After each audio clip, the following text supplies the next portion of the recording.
Eh, para ustadz, ustadzah yang kami hormati, dan sebelum itu Ketua DPD Wahda Islamiyah Bau-Bau yang saya juga hormati, kemudian para bapak dan ibu wali santri atau wali siswa untuk sekolah kita yang tercinta, mana kita menitipkan anak-anak kita di tempat ini dengan sebuah harapan besar. Dan kita berharap mudah-mudahan ini menjadi salah satu sarana untuk kita bisa menyiapkan generasi. Pada kesempatan malam ini, izin saya menyampaikan sebuah bahasan dan saya coba menyiapkan dalam bentuk slide. Tentu tujuannya untuk memudahkan agar pembahasan ini lebih teratur, ya. Agar bahasan ini bisa temanya kita bahas tertata dengan baik, bagian per bagiannya. Temanya kalau dalam bahasa Arab tulisannya at-tarbiyatul walidiyah. Dalam bahasa Indonesia tarbiyah walidiyah atau pendidikan keayah bundaan. Pendidikan untuk orang tua. Tema ini mungkin termasuk tema yang asing dan memang tidak banyak. Kalau kita lihat, termasuk di negeri kita, Direktorat Keayah Bundaan itu ada pada saat Menteri Pendidikannya Pak Anies Baswedan, tapi pada periode ini direktorat tersebut sudah tidak ada. Dan saya sempat mendengar langsung bagaimana perjuangan untuk mewujudkan direktorat tersebut. Latar belakangnya adalah inginnya menghadirkan sebuah lembaga pendidikan atau sistem pendidikan atau kurikulum pendidikan atau apapun namanya untuk orang tua. Sementara ini ada anggapan pada sebagian masyarakat, termasuk juga pada pemangku kebijakan, ada anggapan bahwa kalau pendidikan itu ya untuk anak-anak. Tidak ada dalam benak sebagian kalangan bahwa orang tua juga perlu pendidikan. Kenapa perlu pendidikan? Karena sebagian orang tua perlu belajar atau perlu dibekali pengetahuan bagaimana cara mendidik anak. Untuk mudah memahami bahasan ini begini, kalau di antara kita bisa berbahasa Indonesia, pertanyaannya, apakah kita bisa mengajar bahasa Indonesia? Jawabannya bisa iya dan bisa tidak. Saya bisa berbahasa Indonesia, tapi kalau saya diminta mengajar bahasa Indonesia, saya nanti akan mengatakan sebentar. Kalau mengajar bahasa Indonesia, saya belum tentu bisa. Saya perlu waktu untuk belajar dulu bagaimana caranya mengajar bahasa Indonesia. Bukan berarti saya tidak bisa berbahasa Indonesia, tapi mengajarkan orang berbahasa Indonesia dengan bisa berbahasa Indonesia itu dua hal yang berbeda. Di tahun 2000, sekitar 2000, awal 2000, saya ditanya oleh seseorang, Ustaz bisa ngajar bahasa Arab? Saya bilang saya tidak bisa. Terus yang bersangkutan berseloroh dan bertanya, bukankah Ustaz pernah kuliah di Madinah? Saya jawab, iya. Di sana kan kuliah pakai bahasa Arab, iya. Saya kuliah pakai bahasa Arab, semua mata kuliah bahasa Arab, kemudian saya juga nulis makalah, nulis skripsi, semuanya berbahasa Arab. Ijazahnya juga sampai selesai berbahasa Arab. Tapi perlu dibedakan antara saya belajar di Fakultas Usuluddin, saya belajar akidah, belajar indan itu, termasuk belajar ilmu pendidikan, tapi beda antara saya bisa berbahasa Arab untuk kepentingan membaca dengan saya bisa mengajarkan bahasa Arab. Karena ilmu mengajarkan itu ilmu lain yang berbeda dengan ilmu tentang apa yang akan kita ajarkan. Nah, itu kira-kira ilustrasinya, dan kita akan coba menggali bahasan ini dalam sekitar 45 menit ke depan, dan kita akan coba uraikan dalam beberapa bahasan. Kita akan awali terlebih dahulu pembahasannya dengan mencoba untuk mengurai atau menjelaskan apa pentingnya pembahasan materi. Sebenarnya apa sih perlunya kita membahas materi? Nah, ini bisa diangkat dari beberapa sisi. Pertama, menekankan pentingnya tarbiyah walidiyah yang solihah dalam melahirkan generasi.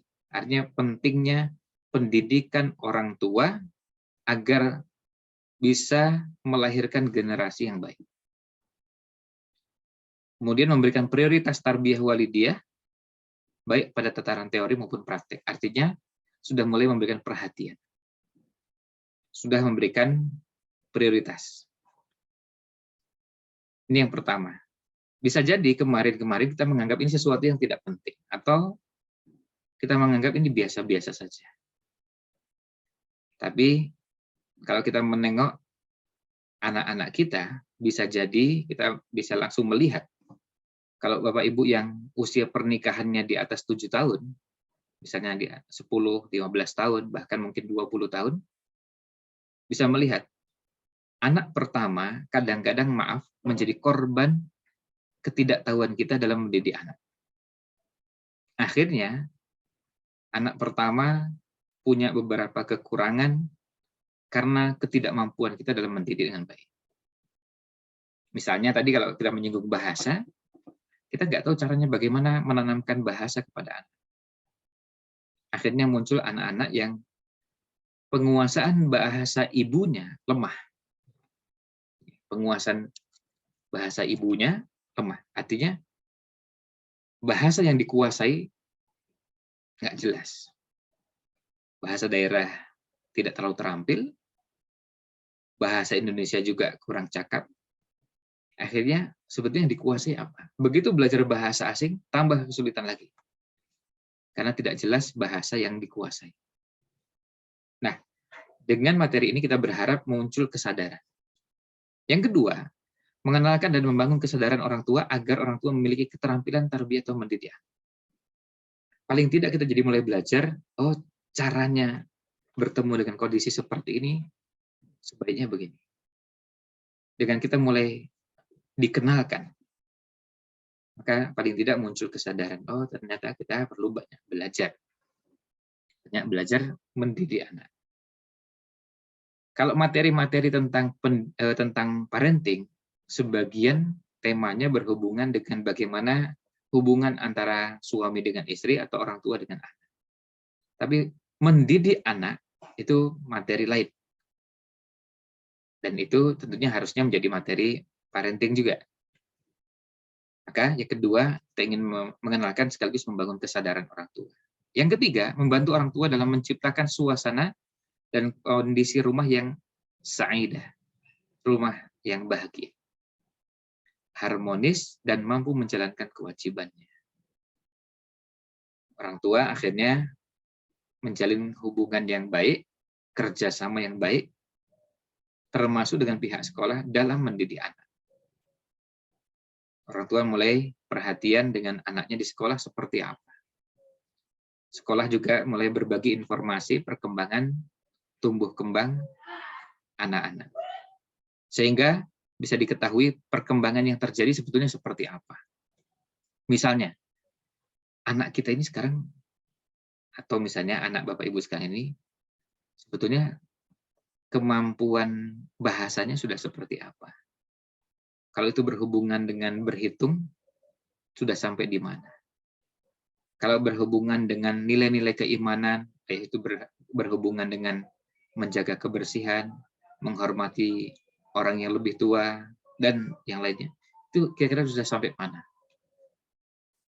Nah, itu urgensinya. Nah, sekarang kita coba mulai masuk ke materinya.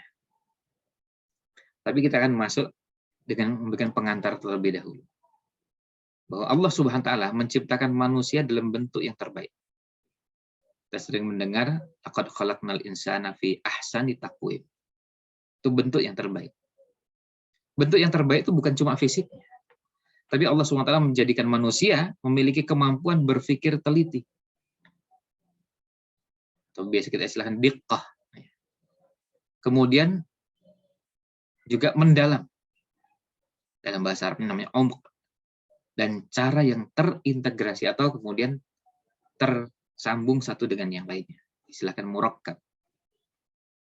Jadi kita dapati kondisi seperti itu. Kita dapati Allah ciptakan manusia ini punya kemampuan berpikir teliti. Kita bisa memikirkan dengan sangat teliti.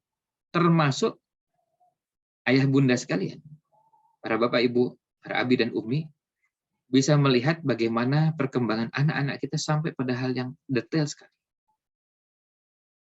Anak kita ini sekarang sudah mulai bisa mengenal penjumlahan. Mulai bisa mengenal beberapa doa-doa. Mulai bisa mempraktikkan beberapa gerakan-gerakan sholat. Mulai bisa dan seterusnya. Kita yang melihat, itu bisa melihat dengan teliti. Dan bisa mendalam. Melihat bagian per bagiannya sampai kita bisa meneliti itu apa yang dilakukannya kemarin, pekan lalu, bulan lalu, bahkan tahun lalu. Kita bisa melihat itu semua. Nah, Allah ciptakan itu. Dan itu Allah ciptakan sebelum kita berbicara pada anak, tentu pada kita sendiri. Sebagai orang tua, Allah ciptakan kita dengan kemampuan seperti itu. Maka ini karunia yang patut kita syukuri. Nah, kemudian mendidik anak ini memerlukan pemahaman orang tua. Pemahaman tentang apa? Tentang konsep nazariyah, tapi juga pemahaman tentang prakteknya, amaliyah, yang berhubungan dengan tumbuh kembang anak. Jadi, misalnya, kalau dulu mungkin Bapak Ibu sekalian masih ingat ketika anak kita lahir, kalau kita berkunjung ke puskesmas, itu diberi panduan tumbuh kembang anak, dan kita dibantu mulai dari pekan pertama, kemudian bulan pertama, bulan kedua, bulan ketiga, kita bisa mengenali tumbuh kembang anak. Ada hal-hal yang kita perhatikan. Oh, anak kita sudah mulai senang memasukkan benda ke mulutnya. Kemudian anak kita sudah mulai mencoba untuk berlatih berbicara. Pada usia berapa bulan anak kita sudah mulai dilatih berbicara. Kemudian, tapi itu semua perlu kita lengkapi dengan bagian lain, bagaimana kita menanamkan iman, menanamkan tauhid, menanamkan akidah, menanamkan ketakwaan. Tentu yang sesuai dengan usianya, yang sederhana. Tidak perlu sampai yang detail-detail sampai kemudian seperti kalau kita belajar. Tapi paling tidak mereka sudah mulai mengenal. Karena apa? Kullu mauludin yuladu 'alal fitrah. Setiap bayi yang lahir dilahirkan dalam keadaan fitrah. Artinya dilahirkan dalam keadaan sejalan dengan Islam dan siap untuk dibimbing dengan bimbingan Islam. Maka orang tualah yang berperan untuk terus mempertahankan itu, merawat. Tapi sebaliknya, orang tua juga yang bisa mengalihkan fitrahnya. Maka fa'abawahu yuhawwidanihi au yunassiranihi au yumajjisanihi. Maka kedua orang tuanya yang menjadikan anaknya menjadi Yahudi, Nasrani, atau Majusi. Ini orang tuanya. Menjadikan Yahudi gimana? Bisa saja tidak harus bermakna murtad, meskipun murtad menjadi satu makna yang jelas.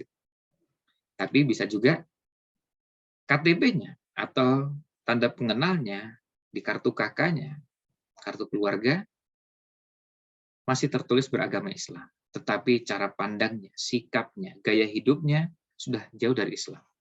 Sudah seperti orang Yahudi. Bahkan lebih bangga dengan nilai-nilai Yahudi ketimbang Islam. Sudah seperti orang Nasrani, seperti orang Majusi, atau seperti orang apapun.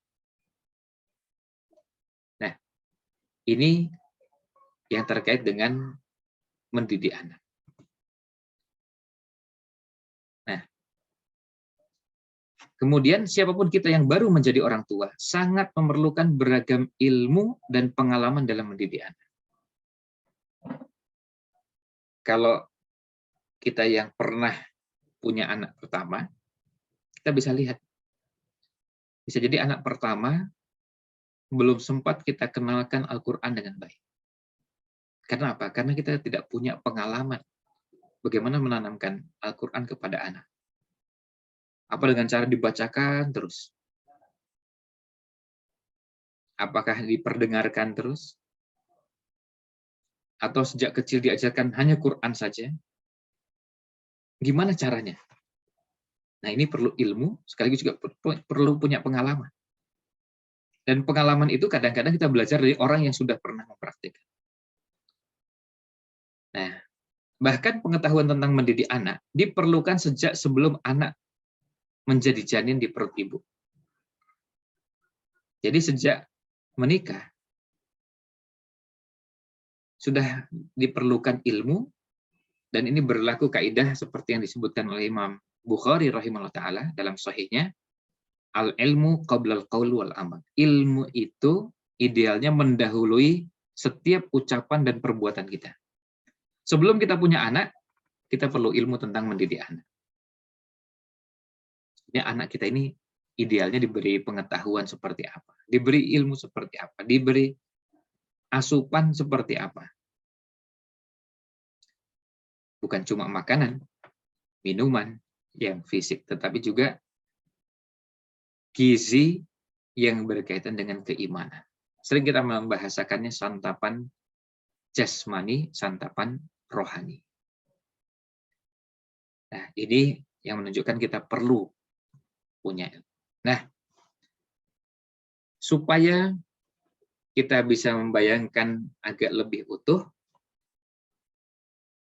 mari kita coba melihat sirah nabawiyah. Hari ini kita ditugasi oleh Nabi Shallallahu Alaihi Wasallam untuk melahirkan kembali generasi seistimewa sahabat. Nggak bisa sama persis, ya, tidak bisa sama persis, tapi kita mencoba untuk mendekati seperti mereka. Jadi ada contoh. Kenapa? Karena mereka adalah orang-orang pilihan yang dipilih Allah SWT mendampingi perjuangan manusia terbaik. Pemimpin para Rasul, yaitu Nabi Muhammad Shallallahu Alaihi Wasallam. Artinya, berarti yang mau kita bangun itu adalah sesuatu yang sangat kokoh. Kalau ibarat gedung, ini gedung pencakar langit, bukan gubuk reot. Nah, kalau ini sudah bisa dipahami, jika demikian adanya, maka mendidik generasi, mari kita bayangkan sebuah lahan. Lahan itulah anak-anak kita. Lahan itu akan berubah menjadi sebuah area gedung besar yang menawan dan menjulang tinggi, kokoh dan indahnya luar biasa. Sebelah kiri ini ada 7 gedung tertinggi di dunia. Kita bisa lihat di sini, ada paling kiri Burj Khalifa di Uni Emirat Arab, ketinggiannya 828 meter. Saya kebetulan pernah berkunjung ke gedung ini beberapa kali, saya lupa 4 atau 5 kali, tentu dalam acara-acara yang berbeda-beda. Salah satunya adalah kunjungan atau undangan dari satu pesantren tahfidz Quran di Dubai. Nah, di situ saya berkesempatan untuk tanya, kemudian menggali informasi bagaimana gedung ini dirancang. Kalau tingginya 828 meter, sudah pasti pondasinya tidak mungkin cuma 2-3 meter seperti bangunan rumah kita. Atau mungkin cuma 5 meter, itu mustahil. Untuk gedung setinggi 828 meter. Sudah pasti pondasinya jauh lebih kokoh dari itu.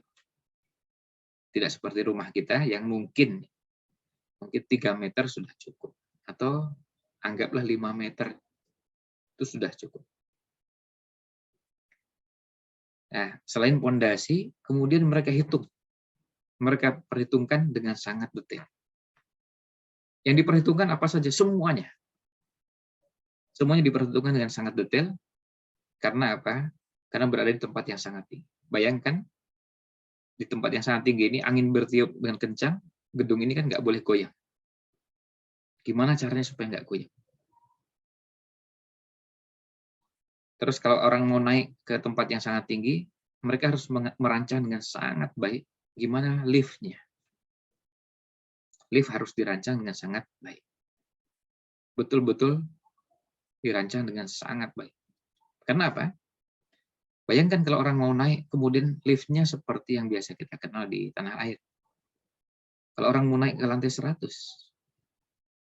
lalu perjalanannya seperti lift di gedung-gedung yang ada di tempat kita, itu perlu waktu berapa lama? Perlu waktu sangat lama.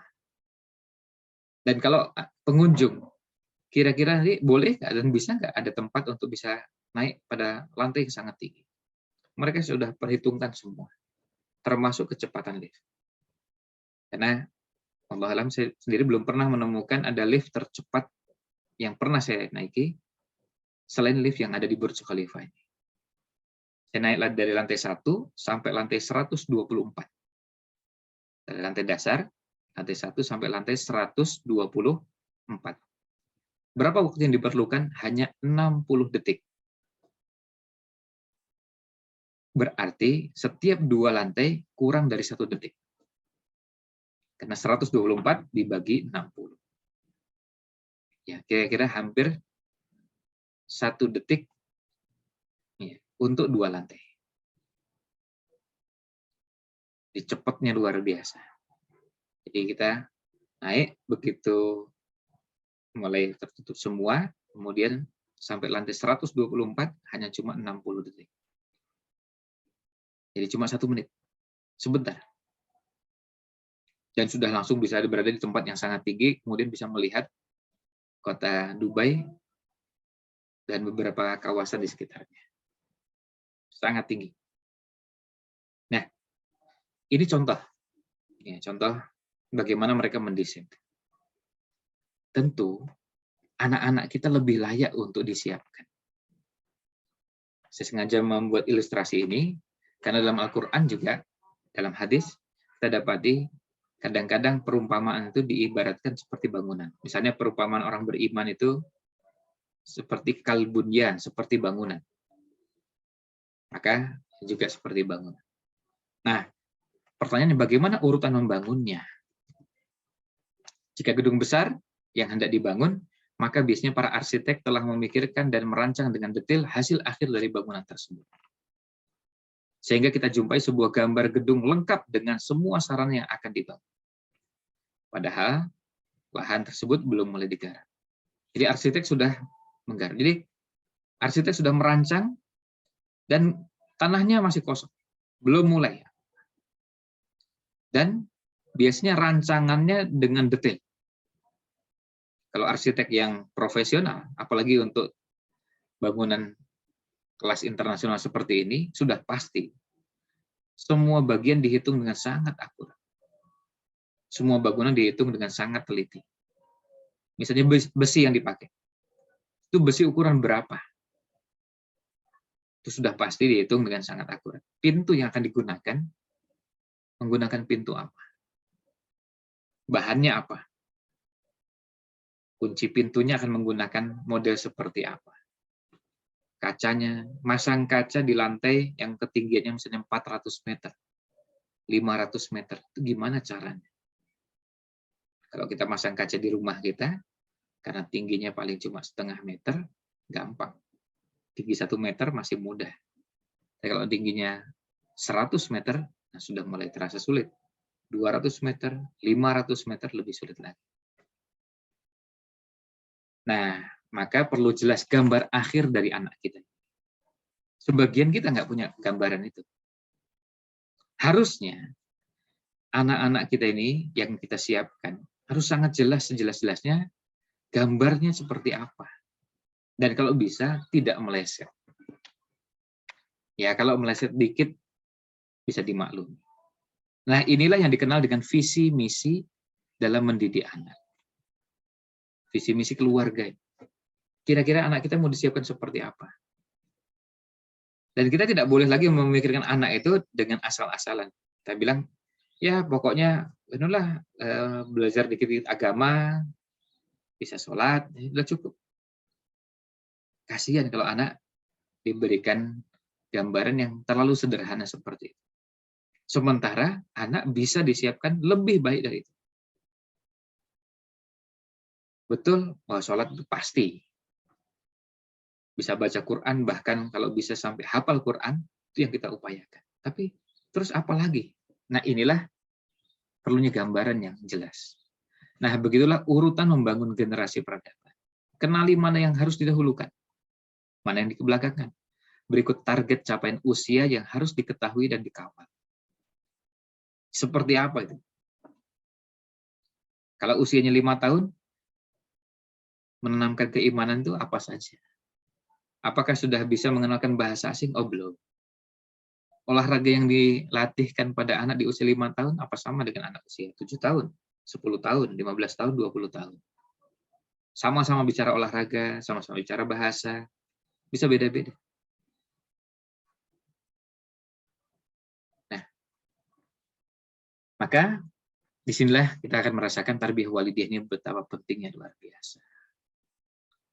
Meskipun sebagian kita sudah bekerja keras dan bersusah payah untuk mengumpulkan harta agar bisa memenuhi beragam kebutuhan anak, tapi masih jarang.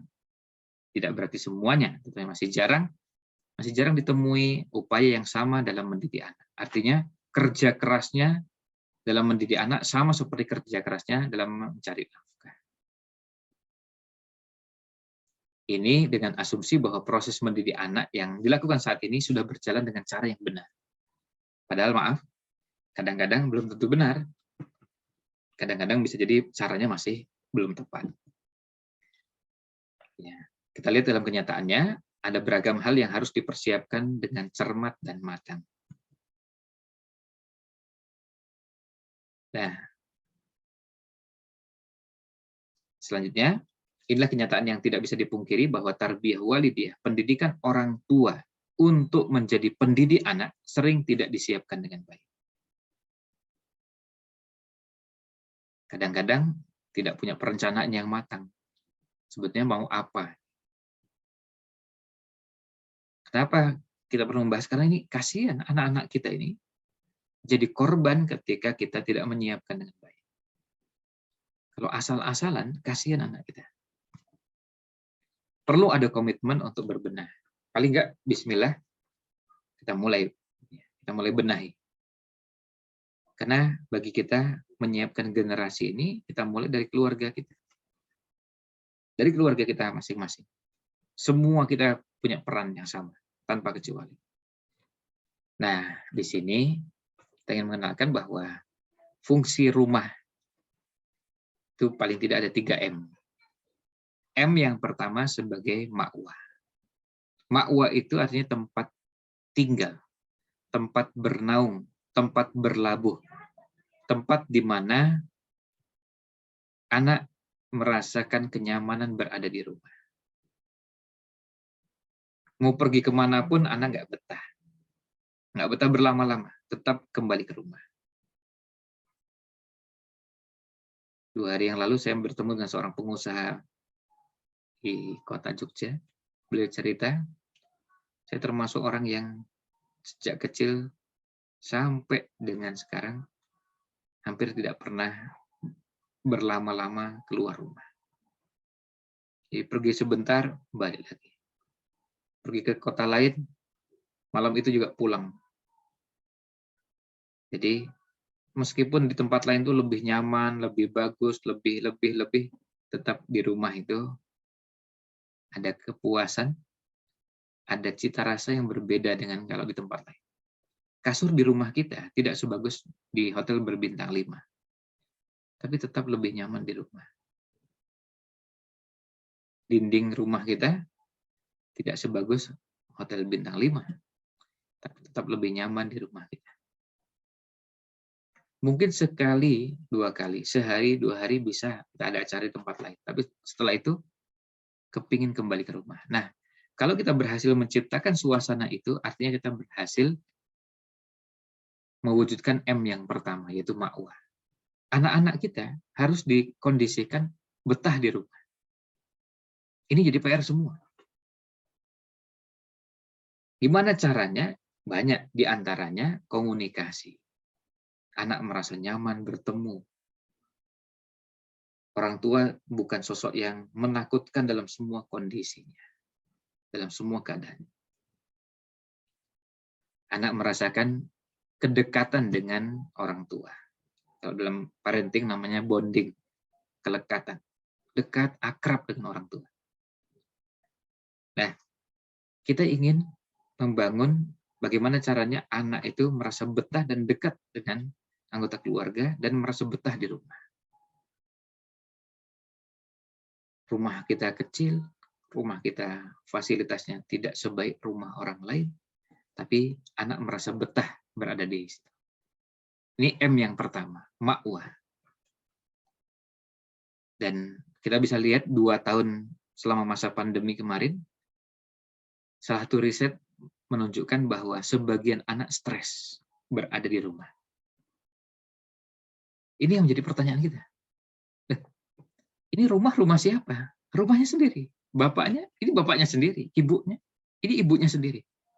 Tapi anak jenuh, anak bosan, bahkan anak tidak betah berlama-lama bersama bapaknya dan ibunya. Anak bosan berlama-lama bersama abi dan umi. Kalau itu yang terjadi, berarti ada PR bagaimana menciptakan rumah sebagai makwah. Tempat bernaung, tempat berteduh, tempat berlabuh, bukan cuma berteduh secara fisik, tapi berlabuhnya hati ini.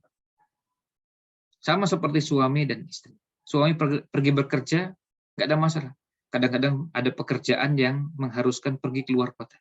Tapi setelah itu pulang. Setelah selesai pulang. Dan merasa bahwa rumah itu tidak mungkin ditinggalkan. Dan kita bisa merasakan orang tua kita yang mungkin ada di antara kita yang mendapati orang tuanya masih hidup di usia di atas 70 tahun, bahkan mungkin ada yang 80 tahun. Kita bisa lihat, beliau-beliau diajak ikut dengan putranya di kota lain dengan rumah yang lebih bagus, fasilitasnya lebih mewah, ada pembantu yang nyucikan pakaian, kemudian nyiapkan makanannya dan seterusnya. Orang tua nggak betah di situ. Karena apa? Makwahnya bukan di situ. Di mana? Ya di rumahnya di kampung. Di kampung tuh rumahnya lebih jelek. Ranjangnya lebih jelek. Dindingnya juga lebih jelek. Secara fisik. Tapi beliau merasa lebih betah di situ. Nah, itu namanya makwah.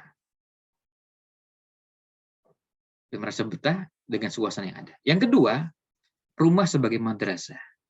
Rumah sebagai tempat anak-anak belajar. Madrasah dalam artian tempat belajar itu bukan berarti bahwa nanti forumnya kita buat ada abinya atau ayahnya berada di kursi seperti kalau mengajar di kelas, ada papan tulis, kemudian ada, bukan harus begitu. Mengajarkan sesuatu kepada anak-anak itu bisa dengan cara hal-hal yang tidak selalu harus terlihat seperti layaknya di sekolah. Bisa ketika kita makan bareng, ngobrol-ngobrol, kita minum bareng. Kadang-kadang kita ibadah bareng. Besok misalnya, ya, besok itu kebetulan 10 Muharram, kita ajak anak-anak, yuk besok puasa yuk. Puasa apa nih? Puasa Asyura. Besok kita sahur. Puasa Asyura, puasa tanggal 10 Muharram. Lalu kenalkan, puasa Asyura itu apa? Nah, ini kesempatan bagi kita untuk mengenalkan puasa Asyura itu puasa yang itu seterusnya. Kita kenalkan seperti itu. Bagian dari madrasah. Mengenalkannya di mana? Ngobrol-ngobrol, mungkin ngobrolnya di ruang makan, ngobrolnya di ruang tamu, ngobrolnya di atas ranjang. Tapi bicara tentang Asyura, bicara tentang puasa 10 Muharram. Itu memfungsikan rumah sebagai madrasah. Jadi rumah sebagai apa? Yang ketiga, rumah sebagai markas. Rumah sebagai markas artinya rumah sebagai tempat di mana kita menyiapkan generasi untuk siap berjuang untuk kepentingan agama ini, kepentingan bangsa ini, dan itu di rumah. Misalnya, kita bercerita tentang kepahlawanan orang-orang yang pernah berjasa untuk negeri kita ini. Pahlawan di tanah air banyaknya luar biasa. Mau yang laki-laki, perempuan ada semua. Mau daerah dari mulai Indonesia paling barat sampai Indonesia paling timur, kita dapati pahlawan-pahlawan yang luar biasa. Masalah terkenal tidak terkenal itu masalahnya. Tapi ada orang-orang yang punya jasa luar biasa. Kita sebut yang perempuan misalnya Cut Nyak. Nah, lalu kita bercerita bagaimana Cut Nyak berjuang. Ini seorang wanita, bukan laki-laki. Kemudian fisiknya pun, tubuhnya pada saat berjuang, kan bukan dalam fisik yang masih muda seperti layaknya para wanita di usia-usia produktif. Tapi semangatnya luar biasa. Nah, kita bisa bercerita bagaimana Cut Nyak, bagaimana Pangeran Diponegoro, bagaimana Jenderal Sudirman, bagaimana Hasanuddin, bagaimana ini, sekian banyak nama pahlawan nasional yang kalau mau kita sebutkan akan panjang. Nah, di situ kita ingin mengambil nilai-nilai yang bisa jadi tidak didapatkan di tempat lain. Nah, ini yang dinamakan markas. Ayo kita mendidik anak-anak kita di situ. Kita tanamkan nilai-nilai. Kita ajarkan sesuatu pada mereka. Sehingga mereka lebih siap. Nah, di rumah itu kadang-kadang kita membicarakan hal-hal yang itu bisa menjadi bekal mereka berkiprah di tengah-tengah masyarakat, di tengah-tengah umat. Banyak hal yang perlu kita bicarakan dan anak-anak juga perlu kenal. Termasuk kalau orang tuanya, abinya, uminya, ayahnya, ibunya punya pengajian, maka anak-anak perlu dikenalkan. Jangan sampai terjadi, ini beberapa waktu yang lalu pernah ada kejadian di Jogja, di sebuah sekolah ada perkelahian dan 2 orang siswa, kemudian akhirnya 2 anak itu dipanggil berikut orang tuanya. Yang mengagetkan adalah ternyata orang tuanya, ibunya dari 2 anak nih, jadi 2 ibu dari masing-masing anak ini adalah teman pengajian. Teman pengajian. Biasa ikut pengajian dan bareng-bareng satu pengajian dan kenal baik. Tapi anaknya tidak pernah dikenalkan dengan pengajian. Dan yang memalukan adalah ketika berkelahi ternyata kita ini teman akrab, tapi anak kita berkelahi. Gimana ceritanya kok bisa anak sampai berkelahi seperti itu yang orang tuanya sangat akrab luar biasa. Satu pengajian dan bukan cuma satu pengajian datang hadir diam, enggak. Kadang-kadang ketemu, ngobrol, bercengkrama, dan saling menyapa satu dengan yang lainnya. Tapi karena anaknya tidak pernah dibawa dalam suasana seperti ini, maka anak jauh dari suasana pengajian. Nah, ini contoh bagaimana memfungsikan rumah sebagai markas. Karena waktu, saya persingkat yang terakhir ini. Nah, tarbiyah walidiyah ini, kalau kita melihat realita di lapangan, banyak dari orang tua yang melakukan pembinaan terhadap anaknya melalui proses uji coba, bahasa Inggrisnya trial and error. Dicoba dulu, kalau salah ya kita perbaiki. Terutama pada anak pertama. Nah, tidak menerapkan prinsip al-ilmu qabla al-qaul wal amal. Ilmu sebelum berbicara dan bertindak. Maka beragam pengetahuan yang diperlukan dalam mendidik anak diperoleh dari pengalaman pribadi yang dialami. Ini kurang tepat. Pengalaman pribadi kita bisa berbeda-beda, tapi akan berbeda kalau seandainya basisnya ilmu. Ada ilmu yang kita dapatkan untuk sampai ke sana. Pengalaman bisa beda-beda, iya, dalam penerapan, tapi ilmunya sama. Sama seperti begini, sama seperti kalau kita sholat. Kita dapat pengetahuan sholat yang sama. Tapi pada saat mempraktekkan sholat, bisa beda-beda. Misalnya begini, beda. Saya termasuk yang kadang-kadang sholatnya terlambat, sementara yang lain disiplin dan selalu di awal waktu. Nah, itu beda penerapannya. Maka, saya yang sering terlambat, perlu pengetahuan tambahan tentang masbuk. Sementara yang jarang terlambat, pengetahuan tentang masbuknya jarang digunakan, karena jarang terlambat. Sementara saya sering terlambat, pengetahuan tentang masbuk harus diperkuat. Kalau seandainya saya mendapati imam sujud, apa yang saya lakukan? Apakah takbir langsung sujud atau takbiratul ihram dulu, Allahu Akbar, kemudian Allahu Akbar sujud. Jadi 2 kali. Yang mana ini? Nah, itu karena saya masbuk. Saya perlu belajar itu. Sementara kalau yang tidak masbuk, jarang bertemu dengan kondisi itu. Nah, itu kemudian ini slide terakhir. Kemudian dari situ baru bisa menilai benar atau salahnya proses yang dijalankan. Sebabnya pada saat mendidik anak kedua dan seterusnya lebih baik daripada ketika mendidik anak pertama. Anak pertama jadi tempat uji coba, dan sayangnya sebagian orang tua memperoleh pelajaran yang sangat berharga ini belakangan. Nah, kita berharap ini tidak terulang. Kita berharap, ayo ilmunya kita tambah. Betul, ilmunya tidak bisa langsung didapatkan dalam satu waktu, dapatkan semua. Paling tidak kita sudah mulai tumbuh kesadaran, setelah itu kita mau apa. Nah, kalau sudah seperti itu, berarti target dari materi ini sudah tercapai, bahwa kita perlu belajar. Dan kita mulai berpikir gimana caranya mengenalkan anak beberapa hal dalam kehidupannya yang akan jadi bekal.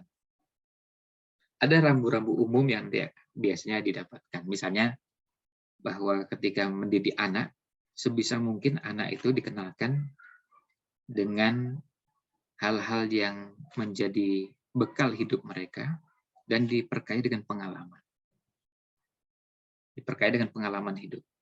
Maka membiasakan anak terlibat dengan beberapa kegiatan. Anak perlu belajar bagaimana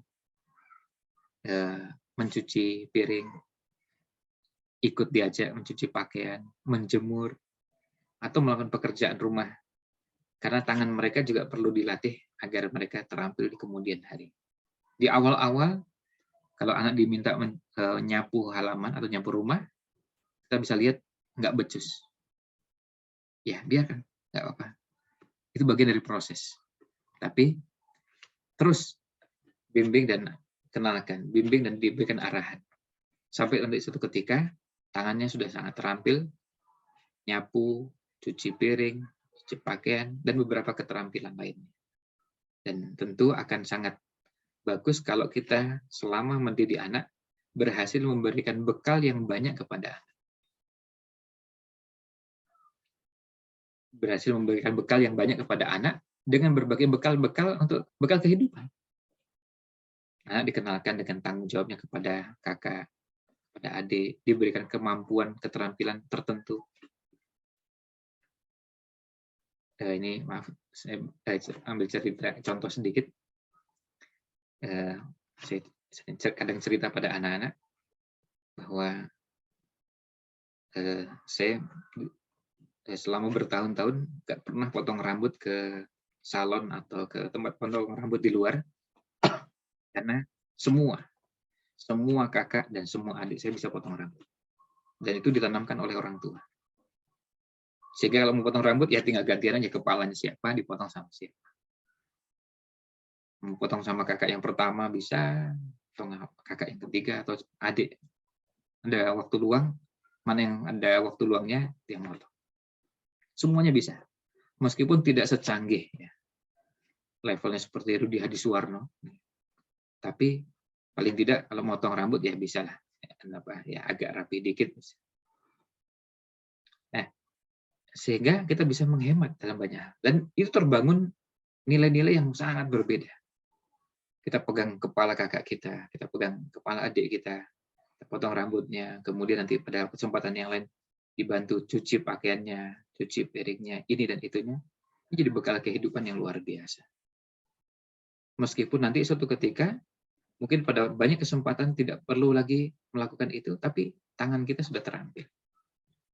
Dan pemahaman kita sudah terbangun. Nah, itu yang kita harap ini bisa dipahami bersama.